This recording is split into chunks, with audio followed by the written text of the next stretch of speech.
You are 67 years old. Do you have any saving account? It doesn't have a balance right now.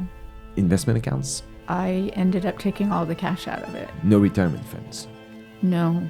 That was a quick downfall, huh? Yes. If I had an emergency come up, then I had nothing to fall back on.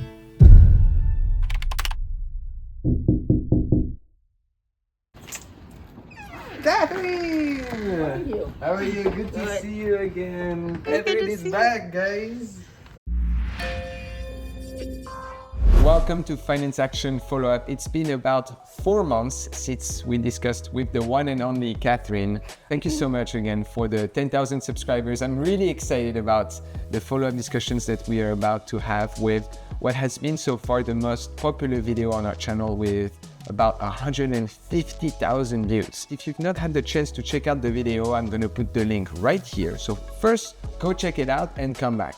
If you already have and I need a little bit of a refresher, let me introduce you to Catherine. So Catherine is 67 years old. At the time of our discussion, you were living off Social Security, making $1,800 per month net. On your checking account, you had around $260.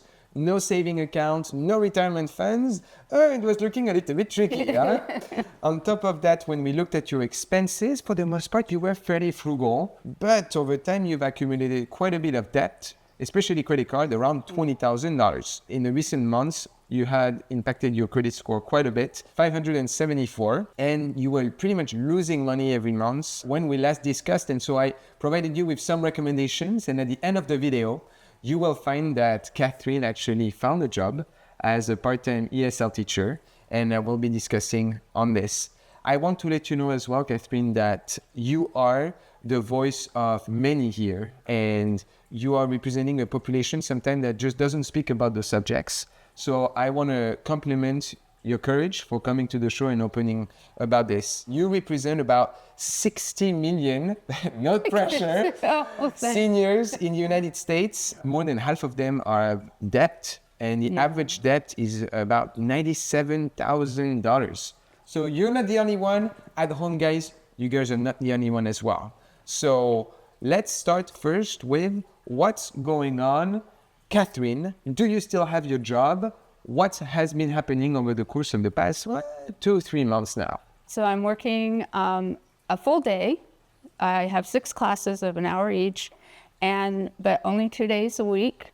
And it's going really well. I am contracted out to teach these employees at this corporation and teach them English. Nice. Yeah, so it's been really great. I even have my own little classroom at the company, and the students are so awesome, really. They've been so sweet.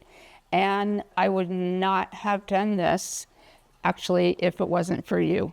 Oh. Yes, I really credit, honestly, I credit this to you, because after I talked to you, because I tried to look for a job before, but my heart really wasn't in it. Yeah. But it's been really great. And honestly, it's been good for me to get out of the house. Nice. Yeah, get out of the house. To have something to look forward to. Yes. Yeah, okay. Yeah. And as you know, I said before, wear all my clothes, because I'm definitely...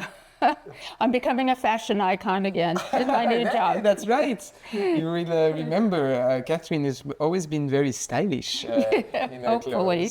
clothes. So speaking about the finances of it, how much does that pay you now? After taxes, about $960 Per month? per month. Yeah. Okay. I mean, I still have my Social Security. Yes, that's right. Once you pass a certain threshold, I believe it's 67 years old, you can still have full Social Security, even if you have side income. If it's before 67, then it's of course being prorated. So you're complementing now Social Security plus this job. Right. Okay, what about some of the behaviors that we've discussed, like the $450 at Trader Joe? That has gone down a little bit. Okay. Yeah.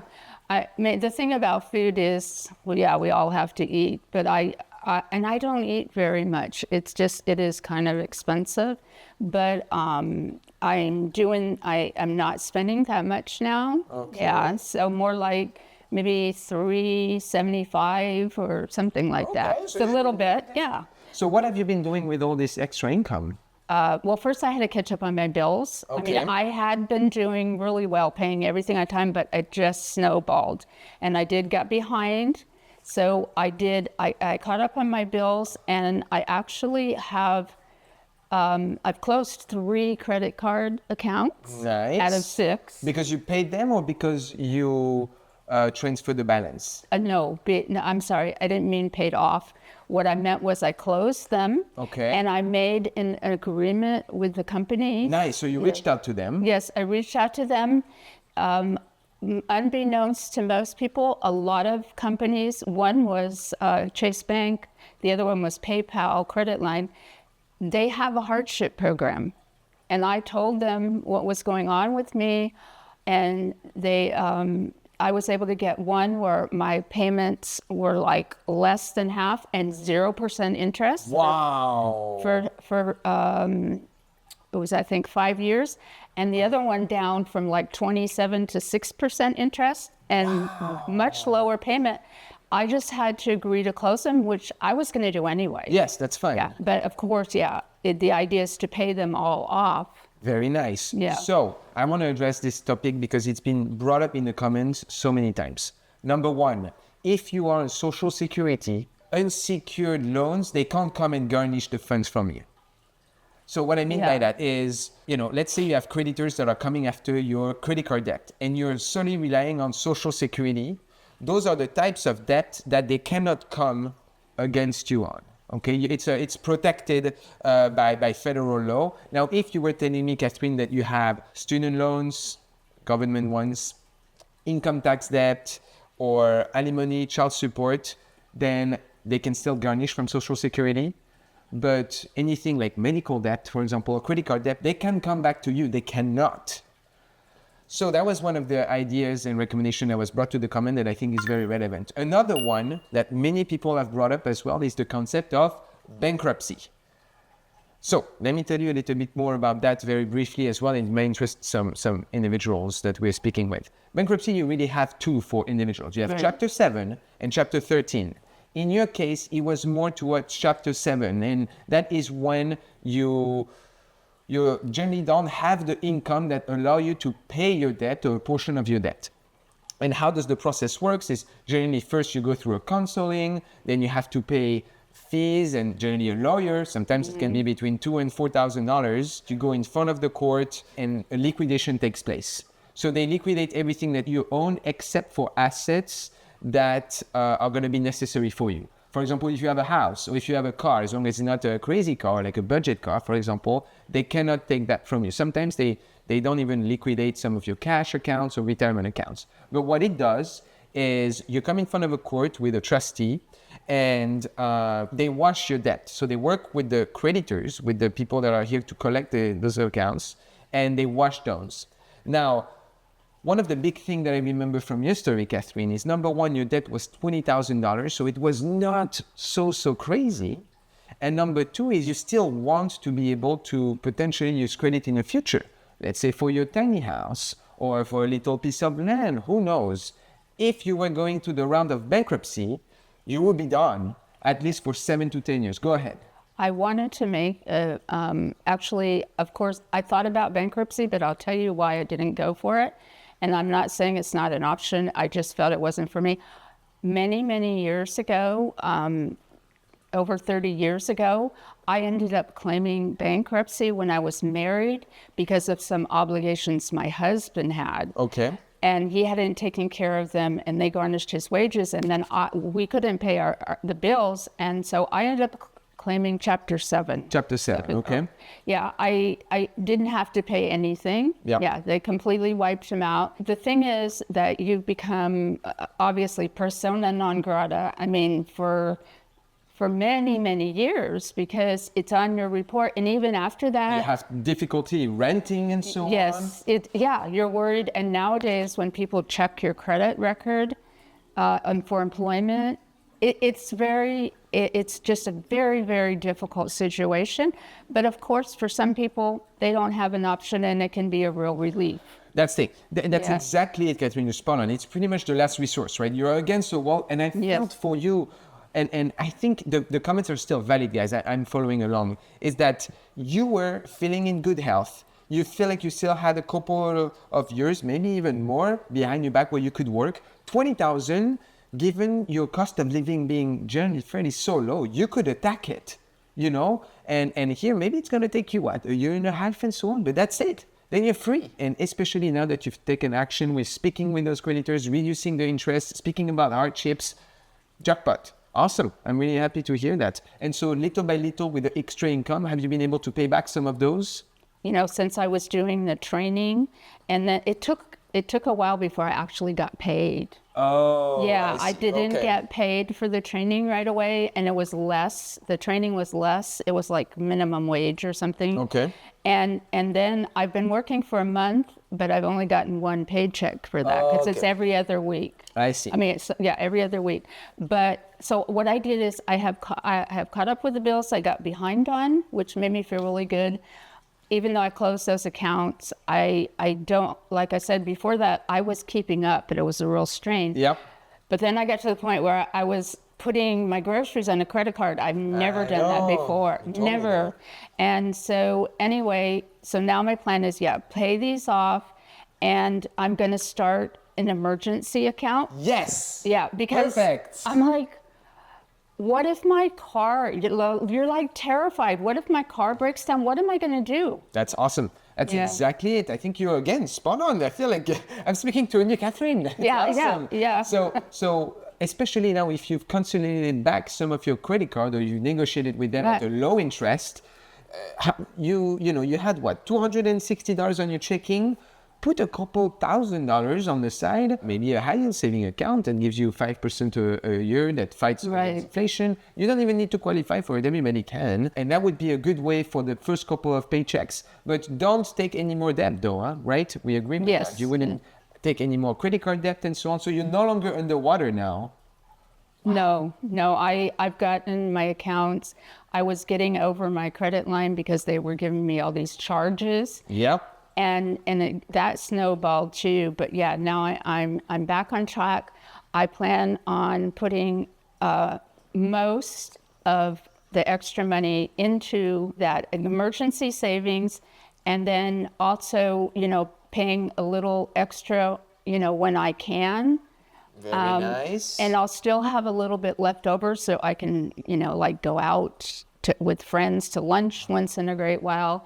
The thing is, it's such a relief. I mean, you know, you don't sleep well, you stress out, you wake up freaking out, and, you know, and so it's really, I'm very lucky because at my age, I don't have any serious health issues.